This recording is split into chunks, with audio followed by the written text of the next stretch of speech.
Recently, the boxing world was rocked by a major announcement from Daniel Kinahan, who confirmed what was described as potentially the largest fight in British boxing history. This announcement came amid heightened scrutiny from the United States government, which had recently intensified its efforts to combat organized crime. The U.S. Department of State made headlines by offering a reward of up to $5 million for information leading to the financial disruption of Kinahan's criminal organization or the arrest and conviction of its leaders. This move marked a serious escalation in the U.S. government's campaign against the Kinahan Transnational Criminal Organization, KTCO, which had become a significant focus for law enforcement agencies. The KTCO, known for its vast and multifaceted criminal operations, was involved in a range of illicit activities. These included drug trafficking. The cartel was deeply engaged in the international drug trade, coordinating large-scale shipments of narcotics across borders. Weapons smuggling. The KTCO was also involved in smuggling weapons, contributing to violence and instability in various regions. Money laundering. To obscure the origins of its profits, the cartel engaged in extensive money laundering operations, integrating illicit funds into legitimate financial systems. The organization's criminal activities placed it among the ranks of other notorious criminal groups, such as Italy's Camorra and Mexico's Sinaloa cartel. The U.S. government's decision to offer a substantial reward highlighted the seriousness with which it viewed the KTCO's threat. This development not only intensified international efforts to combat the cartel, but also drew attention to the broader impact of organized crime on global security and stability. In addition to the reward, there were increased efforts by law enforcement agencies to dismantle the KTCO's operations. These efforts included enhanced surveillance.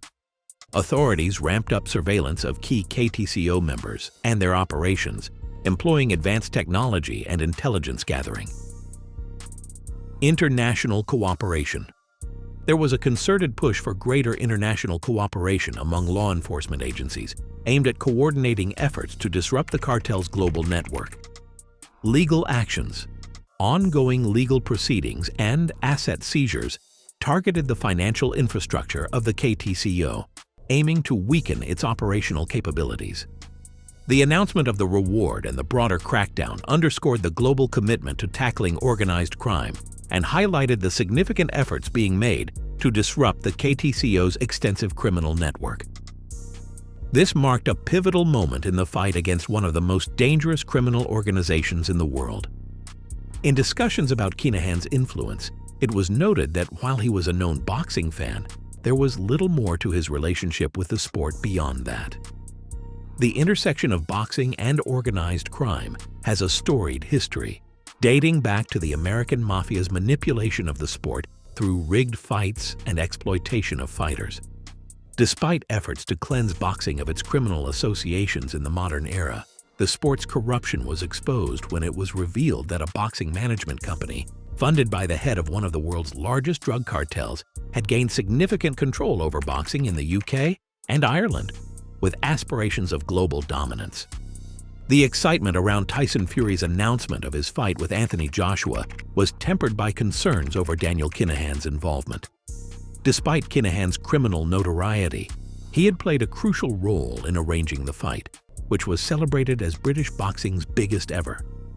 Kinahan's rapid rise in boxing, juxtaposed with his involvement in a violent gang war that resulted in 18 deaths, drew attention to the troubling proximity between the sport and organized crime. The ongoing saga of Daniel Kinahan's rise and fall highlighted the complex relationship between boxing and organized crime. As Kinahan faced a substantial bounty and went into hiding, the boxing management company he established began to unravel. This situation continued to unfold, with the U.S. government's reward providing a significant incentive for information leading to Kinahan's arrest. The connections between high-profile boxers such as Tyson Fury and Kinahan also led to bans on their entry into the United States, further complicating the narrative. The drama underscored the urgent need for vigilance and reform in the sport to safeguard its integrity from criminal influence. Daniel Kinahan's story is deeply entwined with that of his father, Christy Kinahan.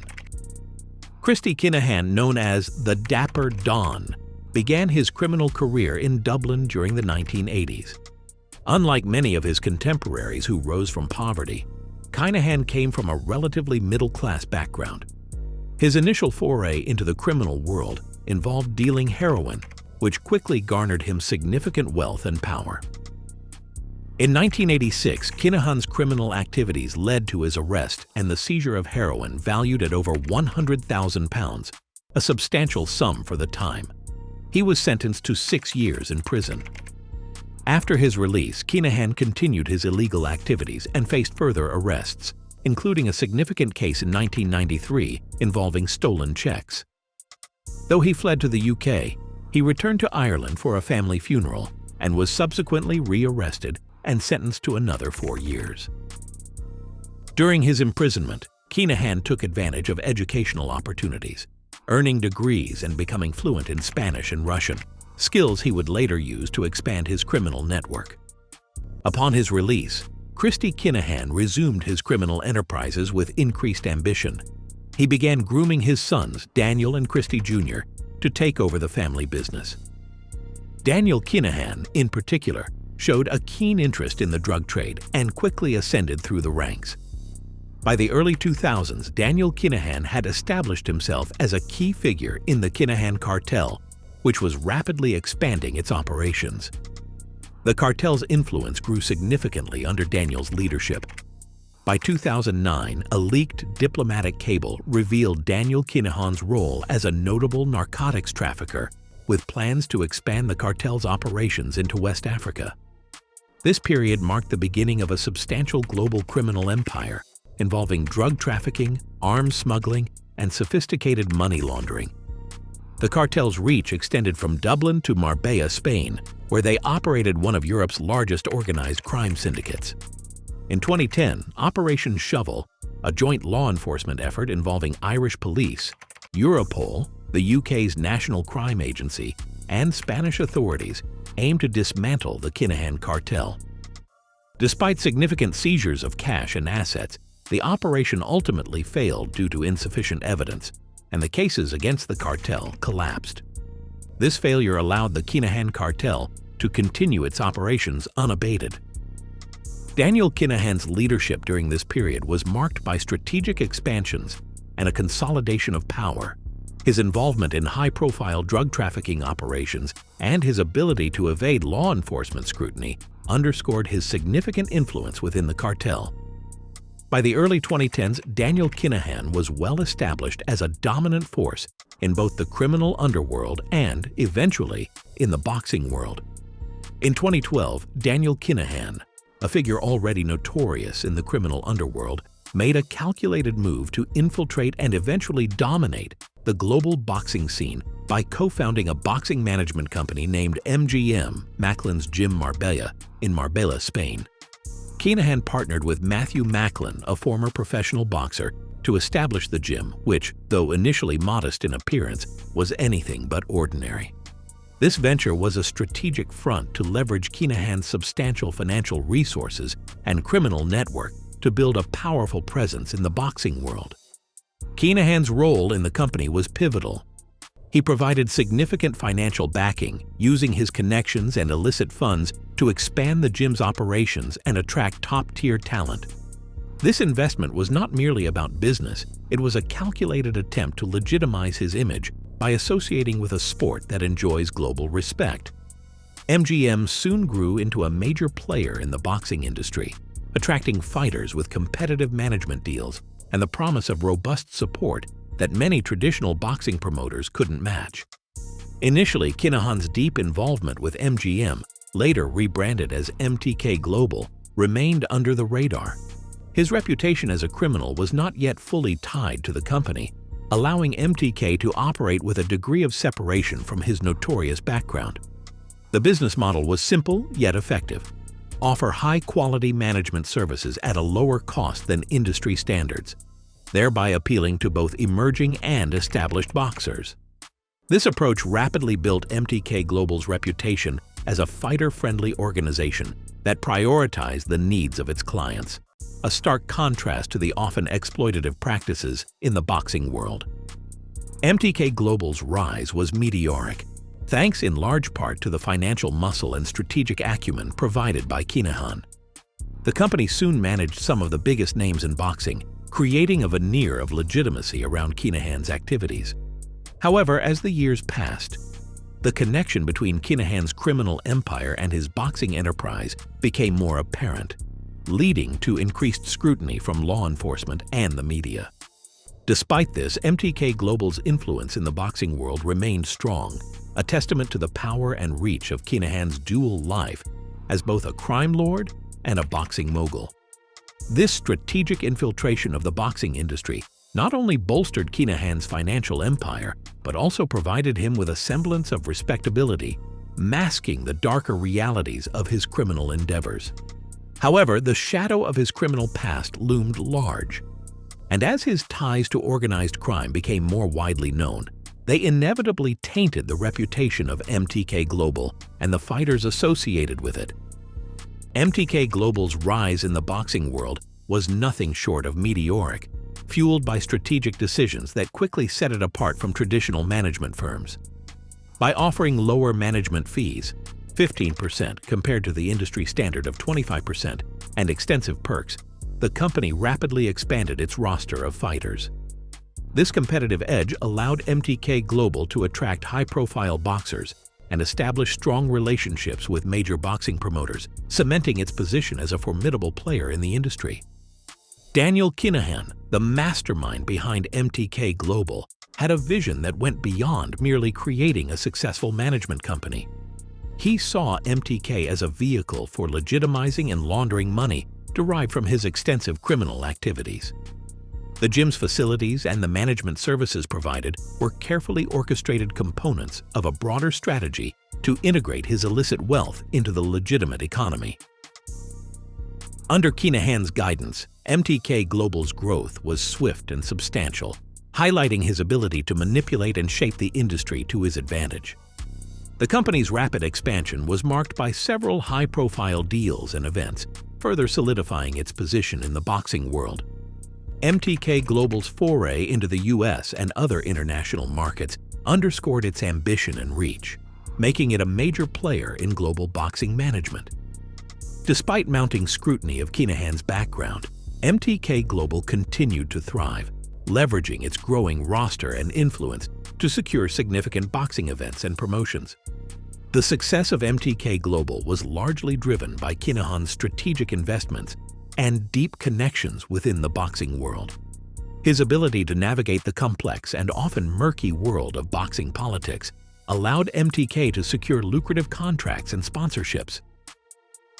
The company's influence extended to major broadcasting platforms and promoters, further entrenching its position in the global boxing landscape. However, the rise of MTK Global also attracted the attention of law enforcement and media as the connection between Kinahan's criminal empire and his business ventures became increasingly evident. Despite this, MTK continued to operate, benefiting from Kinahan's ability to leverage his criminal networks to enhance the company's legitimacy and success. In essence, MTK Global was more than just a boxing management company. It was a sophisticated front for Kinahan's broader criminal enterprise. By integrating his criminally gained wealth into a legitimate business, Kinahan was able to exert influence over one of the world's most prestigious sports, all while continuing to build his criminal empire behind the scenes. The story of MTK Global's rise is a testament to the power of strategic investment and the manipulation of legitimate industries by those with nefarious intentions. The Kinahan cartel's dominance in the Irish criminal underworld was significantly challenged by the Hutch family, led by Jerry the Monk Hutch. The Hutch family had a reputation for their involvement in armed robberies, extortion, and various other criminal activities. Over the years, they built a substantial network, exerting considerable influence in the criminal world. Unlike the Kinahans, who were deeply involved in the international drug trade, the Hutches largely stayed away from narcotics, focusing instead on other lucrative criminal enterprises. The conflict between the Kinahan and Hutch families began to take shape around 2015. The feud crystallized from a financial dispute related to a high-stakes robbery. Gary Hutch, a key figure within the Hutch family, was reportedly shortchanged on his share of the loot from a robbery he had participated in alongside Daniel Kinahan. This dispute over the stolen goods sparked a rift between Hutch and Kinahan. Tensions quickly escalated as accusations and grievances mounted, turning the initially strained relationship into a full-blown feud. The once cool interactions between the two families transformed into open hostility, setting the stage for a violent and protracted conflict. This escalation marked the beginning of a brutal feud that would involve a series of retaliatory acts and deepen the enmity between the Kinahans and Hutches, with devastating consequences for both sides. The conflict between the Kinahan and Hutch families quickly descended into a cycle of extreme violence, marked by a series of brutal and retaliatory actions. One of the most notable incidents involved Jamie Moore, a former professional boxer and trainer at MTK Global's gym. On October 6, 2016, Moore was attacked in a bar in Spain, where he was mistakenly targeted in a shooting intended for Daniel Kinahan. Moore survived the attack, but the incident highlighted the intensifying animosity between the two families. The Kinahan cartel, believing that Gary Hutch had orchestrated or was involved in the attack, responded with increased aggression towards the Hutch family, further escalating the violence. A significant turning point in the feud occurred in early 2017 with the assassination of Eddie Hutch, Gary Hutch's uncle. Eddie Hutch, a humble taxi driver with no known criminal ties, was shot dead by a Kinahan hit squad on February 8, 2017, outside his home in Dublin. This high-profile killing represented a dramatic escalation in the feud, illustrating the Kinahans' willingness to target even those with no direct involvement in criminal activities. Eddie's murder was a clear statement of the Kinahan cartel's determination to eradicate any Hutch associates, regardless of their level of involvement in the conflict. The assassination of Eddie Hutch sparked a series of retaliatory attacks. The Hutch family, enraged by the murder of one of their own, became further embroiled in the feud, leading to a surge in violence. Multiple members and associates of the Hutch family were targeted, resulting in a string of killings and further entrenching the conflict. This period marked a grim phase in the feud, characterized by a relentless cycle of retribution and bloodshed, with each side determined to assert their dominance and exact revenge. The Hutch-Kinahan feud had far-reaching consequences for both families and the wider community. Innocent bystanders were frequently caught in the crossfire, leading to public outcry and heightened concern about the spread of gang violence. The Irish government, recognizing the severity of the situation, ramped up its efforts to combat the violence. Law enforcement agencies, including the Garda Síochána in Ireland, along with international counterparts in Spain and other countries, increased their focus on dismantling the warring factions. The conflict underscored the dangers posed by entrenched criminal organizations and their capacity to inflict widespread harm on society. The Irish government, supported by European and international agencies, intensified their efforts to address the violence.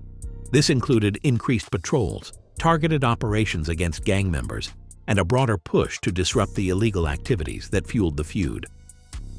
Despite these efforts, the violence continued to disrupt communities and highlight the challenges of dealing with organized crime on such a scale. The brewing conflict between the Kinahan and Hutch families had maintained a certain equilibrium until 2016, when the violence escalated dramatically. The Kinahans had already made a significant impact by killing Gary Hutch and a Hutch associate. In response, the Hutches had attempted to retaliate by storming the Regency Hotel, killing a key Kinahan associate, and making several failed attempts to get to Daniel Kinahan. This period of apparent balance in the feud was violently disrupted in 2016 with a series of brutal attacks orchestrated by the Kinahan cartel. The Regency Hotel shooting on February 5, 2016, marked the beginning of this intensified bloodshed. Just 3 days later, Eddie Hutch Sr. was gunned down by a four-man Kinahan hit team outside his home in Dublin. Despite being a taxi driver with no criminal history, Eddie Hutch was targeted solely due to his last name. This attack underscored the brutal message that no one, regardless of their involvement in crime, was safe from the Kinahans. As the year progressed, the violence continued unabated. In total, 9 more murders in 2016 were believed to be connected to the ongoing feud. The Kinahans' insatiable thirst for blood skewed the balance of power entirely. Out of the 11 people killed in connection with the feud, only 2 had links to the Kinahan family, with one death being an apparent accidental suicide. In stark contrast, 7 Hutch associates and family members were murdered, along with 2 innocent bystanders who were unfortunate victims of botched hits. 2 particularly shocking incidents in 2016 illustrated the extent of Daniel Kinahan's ruthlessness. Gareth Hutch, nephew of the deceased Gary Hutch, was living in fear of the Psychotic Cartel. Just months after attending his uncle's funeral, Gareth sought help from a local counselor to draft a letter requesting a move to a more secure location. His fears proved justified when, just 24 hours after writing the letter, he was ambushed and killed by a Kinahan hit team outside his home. Another tragic incident occurred in August 2016 when Jonathan Hutch became the target. The attack took place not in Dublin, but in Marbella, where Jonathan was staying. The hitman tasked with killing Hutch mistakenly shot an innocent man on holiday with his family. The victim had merely struck up a conversation with Jonathan, making the situation even more tragic.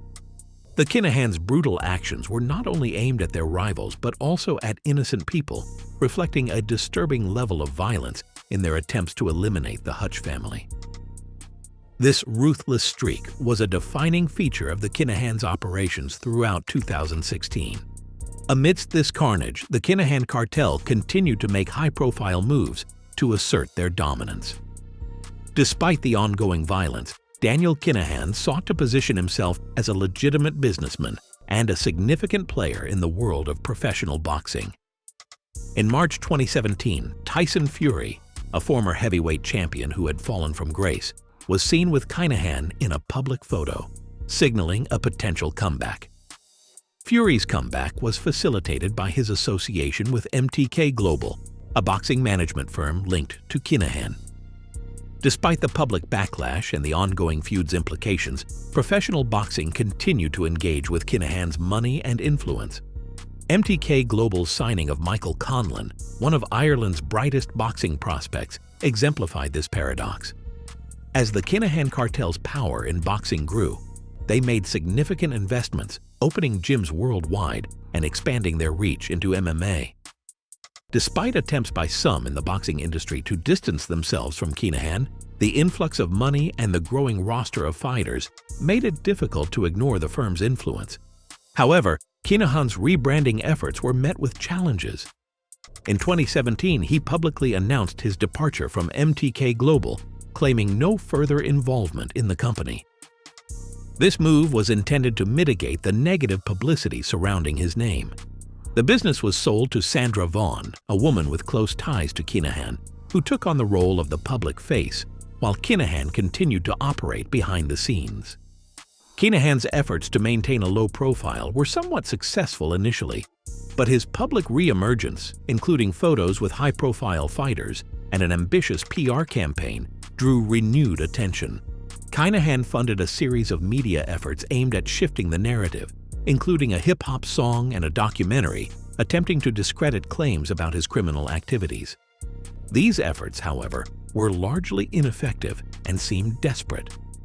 The biggest blunder in Kinahan's attempt to rehabilitate his image came with the announcement of a highly anticipated fight between Tyson Fury and Anthony Joshua.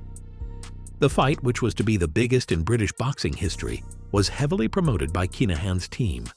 However, the backlash was swift and severe. The Irish Prime Minister condemned the association with Kinahan, and it became clear that law enforcement agencies were actively seeking his extradition. The proposed Fury-Joshua fight never materialized due to a legal dispute involving Deontay Wilder. Kinahan's exposure through this high-profile event led to a dramatic increase in scrutiny and pressure from international law enforcement. The U.S. Drug Enforcement Administration, DEA, Europol, and Interpol, among others, began investigating the cartel's operations. focusing on its international network and financial dealings. In 2018, the U.S. Treasury Department designated Daniel Kinahan as a significant foreign narcotics trafficker. This designation was part of a broader strategy to apply economic pressure on the Kinahan cartel by targeting its assets and financial operations. The U.S. Treasury's action included sanctions that froze any assets Daniel Kinahan might have held in the United States and prohibited American citizens and companies from engaging in business transactions with him. The global backlash against Kinahan and his cartel intensified as evidence of their criminal activities continued to mount. Law enforcement agencies from various countries collaborated to track the cartel's movements, uncover financial transactions, and dismantle its operations. This international pressure aimed to isolate the cartel and disrupt its criminal enterprises. The increasing scrutiny on Daniel Kinahan and the Kinahan cartel had significant repercussions for MTK Global. As investigations into Kinahan's criminal activities became more public, the boxing management company faced growing criticism and pressure. Sponsors, promoters, and fighters began distancing themselves from MTK Global to avoid any association with Kinahan's criminal background. In 2020, the British Boxing Board of Control, BBBOC, issued a suspension of all MTK Global events, citing concerns about Kinahan's alleged involvement in organized crime. This suspension, along with negative media coverage, severely impacted MTK Global's operations and reputation. Kinahan's empire crumbled overnight. MTK Global shut down, and many associated fighters and affiliates were left to navigate the fallout. Kinahan's assets were frozen, and he faced potential extradition to Ireland. His fall from grace was swift and complete, demonstrating the precarious nature of his attempt to transition from a notorious crime boss to a respected boxing promoter. Despite these challenges, MTK Global attempted to navigate the fallout by emphasizing its commitment to boxing and distancing itself from Kinahan. The company rebranded and made efforts to demonstrate its focus on legitimate boxing promotion, but the damage to its reputation was significant. The fallout from Kinahan's involvement in boxing continues to be felt. Fighters linked to Kinahan face ongoing scrutiny, and the connections between organized crime and professional boxing remain a concern. Daniel Kinahan's story serves as a stark reminder of the intersections between crime and sport and the challenges of erasing a tarnished reputation despite significant financial power. As the international investigations progressed, legal actions were taken against the Kinahan cartel and its associates. In Ireland, a series of high-profile trials and prosecutions were launched against members of the cartel. These legal proceedings aim to bring those involved in the cartel's criminal activities to justice and dismantle its operations. In 2021, Irish authorities successfully convicted several key members of the Kinahan cartel on charges of drug trafficking, money laundering, and other offenses. The convictions were the result of a long and complex investigation involving extensive evidence gathering, surveillance, and collaboration with international agencies. The legal actions against the Kinahan cartel were part of a broader strategy to undermine the cartel's influence and dismantle its criminal network. Authorities continued to pursue additional cases and prosecutions to ensure that those responsible for the cartel's criminal activities faced justice. Despite the legal successes and international pressure, the Kinahan cartel's operations did not come to an immediate halt. The cartel's ability to adapt and continue its criminal activities posed ongoing challenges for law enforcement agencies. The cartel's global connections and sophisticated financial operations made it difficult to completely eradicate its influence. The boxing industry, meanwhile, faced a period of upheaval as it worked to recover from the fallout of the Kinahan scandal. Efforts to restore the integrity of the sport and address issues of corruption and criminal influence were ongoing. Boxing organizations and regulators implemented stricter oversight measures to prevent any future associations with criminal figures. So in conclusion, the rise of Daniel Kinahan and the Kinahan cartel's influence in both the criminal world and the boxing industry represents a complex and multifaceted story. Kinahan's transition from a criminal leader to a prominent figure in boxing, combined with a violent feud with the Hutch family, underscores the interplay between organized crime and legitimate business. The efforts of law enforcement agencies to address these challenges reflect the ongoing struggle to combat organized crime and its impact on society. The future outlook for the Kinahan cartel remains uncertain.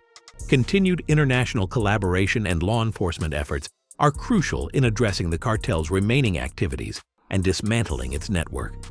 The ongoing investigations and legal actions will likely play a significant role in shaping the cartel's future and the broader fight against organized crime.